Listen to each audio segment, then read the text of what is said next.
Randy, let's go right to the phone lines. First up, Norman in Lincoln, Nebraska. Hi, Norman. Hey, Hank.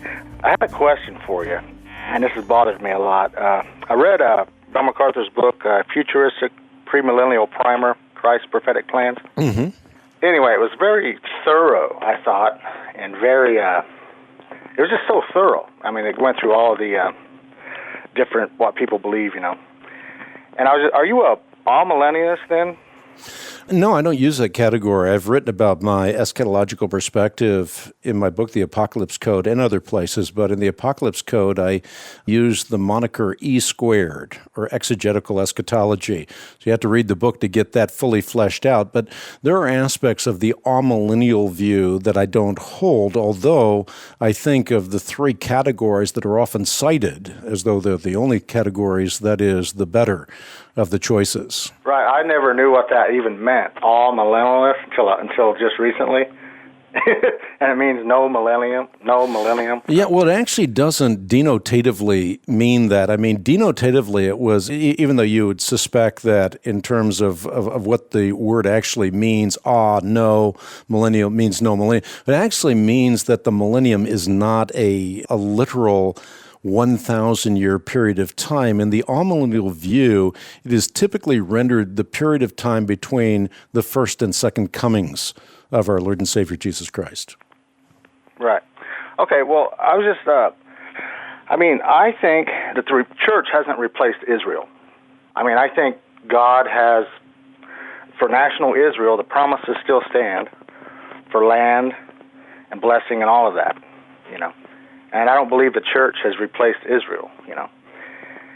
And I was just wondering, I mean, you know, all the scriptures like Jeremiah 24, Jeremiah 31, Ezekiel 32, Ezekiel 37, Joel 2, Joel chapter 3, Amos 9, Zephaniah 3, Zechariah 14. I mean, are all those scriptures to be spiritualized away? Well, no, you don't want to spiritualize any scriptures away. You want to read the Bible literally.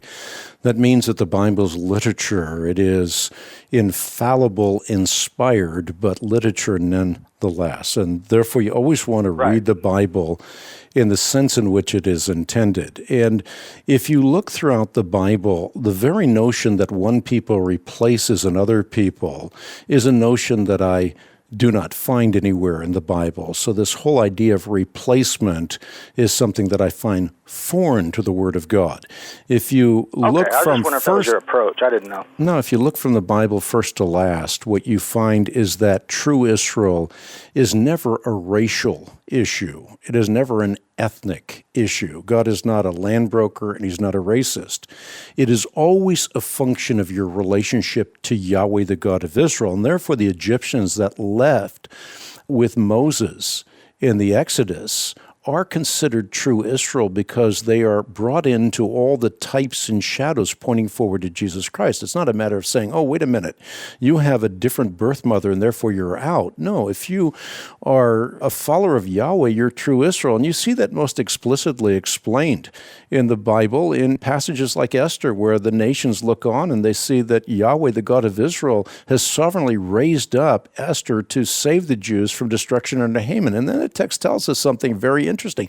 On that day, the text tells us many different people from many different nations became Jews. How did they do that? They didn't change their birth mother.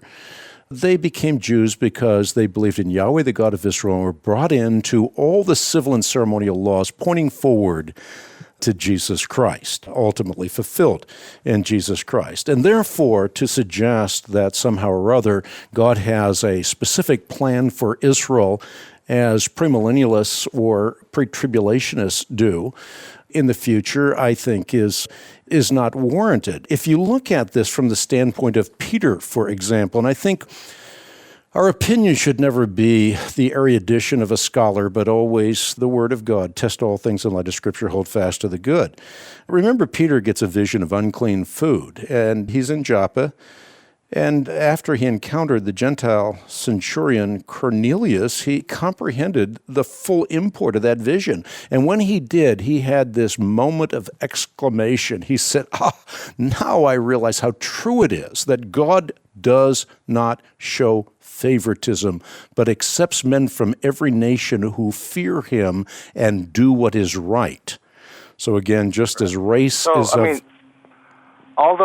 all those scriptures that talk about Israel's future in the Old Testament, how should I look at that? Well, you should always read Scripture in light of Scripture. For example, when you look at Ezekiel, to take one of the great prophets of the Old Testament, he is in Babylon, he's near the Kibar River, and he's looking with great anticipation to the rebuilding of a temple, which would happen under Zerubbabel and Ezra and Nehemiah.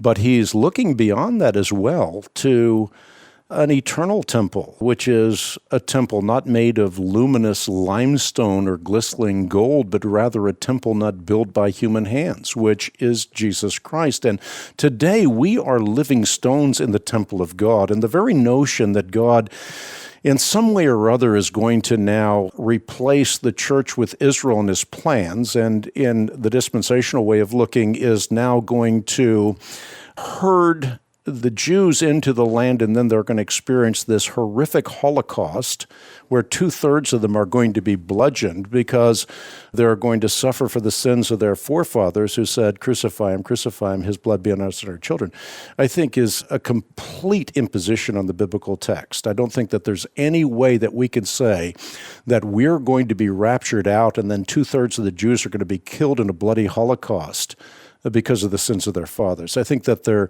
is not only no warrant for interpreting the prophets in that way, but I think that the whole tenor of Scripture militates against such an idea.